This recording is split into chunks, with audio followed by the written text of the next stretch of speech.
别人说话时不频繁点头，回复别人时先停顿2秒。凭借这2个技巧，你的社交魅力就已经大幅提升。Hello， 大家好，欢迎回到星河百度。作为一个社恐 UP， 我深知内向的人在社交中所受到的各种委屈。办公室里同事滔滔不绝，你点头如捣蒜，想通过这种方式告诉对方你在认真听他讲话。跟不太熟的人聊天冷场时，为了缓解尴尬的气氛，你不断地整理衣服，变换坐姿。面对别人的夸奖，你会尴尬又不失礼貌的微笑，说着没有来表达自己的谦虚。如果这些行为你曾经也做过，看完视频一定有所收获。今天咱们分享一些跟长相性格无关的提升社交魅力的方法，让内向的小伙伴也可以在社交中给人留下好印象。一般我们觉得外向的人总能侃侃而谈，调动气氛，所以在社交中更有优势。但事实上我们也经常遇到这种情况，有些人虽然很能说，但总给人不稳重没内涵的感觉。相反，一些人虽然话不多，但温文尔雅，有亲和力，让人更愿意接近。麻省理工学院媒体实验室做了一项研究，在谈判、企划案等商业场景中，不用听谈话内容，单纯从与会者的肢体语言就能判断其是否成功，准确率高达 87%。 是不是有点不可思议？但在漫长的人类发展史中，语言是近几千年才发展出来的，而在这之前，我们的祖先都是通过肢体语言来同步信息的。大脑对非语言的沟通方式更加敏感，肢体语言甚至比所讲的内容更重要。所以在社交魅力上，内向的人并不比外向的人吃亏。技巧1：提前准备，优化第一印象。2个人初次见面，还未开口就已经在分析彼此了。张三穿着光鲜，可能比较有钱；李四戴个眼镜，应该很有学问。在我们毫无察觉的时候，身体就传递了诸多信息，而这些信息也是给对方第一印象的关键。另外，由于光环效应的影响，人们总是喜欢先入为主，以偏概全。第一印象一旦产生，再去改变就很难了。所以在一些重要场合，我们可以提前准备，打造良好的第一印象。比如你约了女神一起吃午饭，除了穿一身帅气西装，把头发梳成大人模样，还需要做哪些准备呢？你可以提前1天去那家餐厅，寻找一个最适合约会的位子。这个位子不能被阳光直射，也不能背对大门或者走廊，然后一定下来。这么做能避免2种不好的状况。第一，被阳光直射，面部表情会很不自然，对方很容易把你的不适感归咎于自己，觉得是不是自己说错了什么话，你们的约会气氛也会逐渐变得尴尬。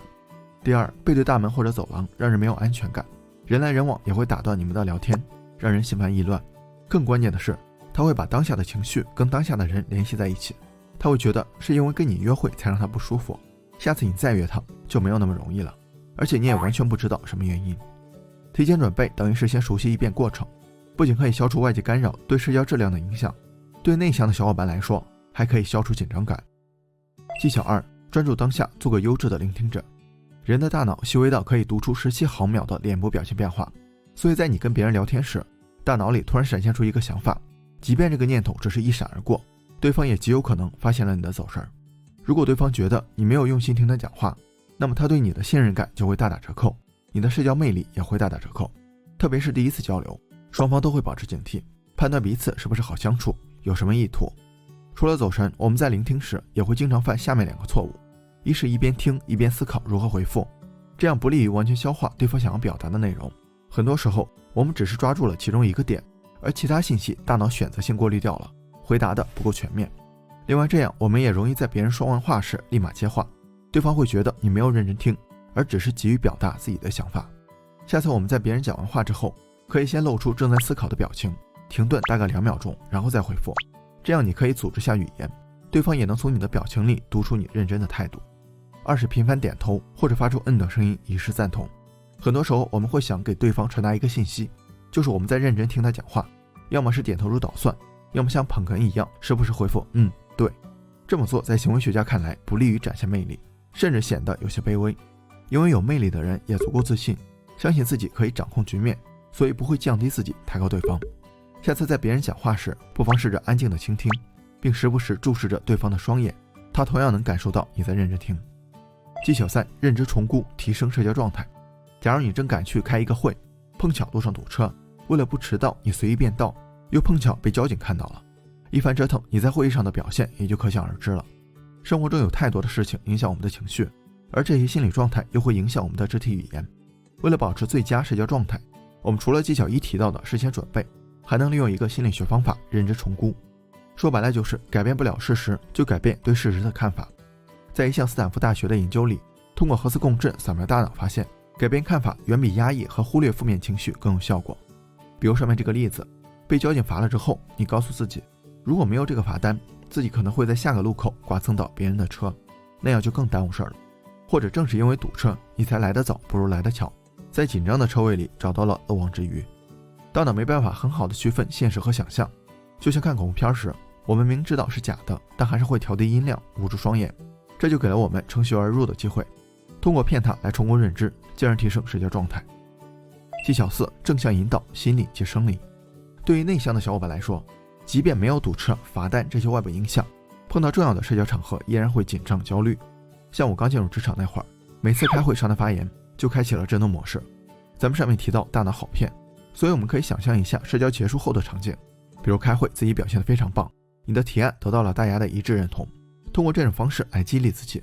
可以想象的具体一些，这样大脑更容易当真，激励效果也就更好。这来自于哈佛大学教授艾米卡迪的一个理论，先假装成功，直到真的成功。除了幻想，给自己说一些鼓励的话，听一些振奋人心的音乐也有效果。我高中那会儿，一听到《灌篮高手》里的歌，就感觉自己樱木附体，想跑到球场打一场，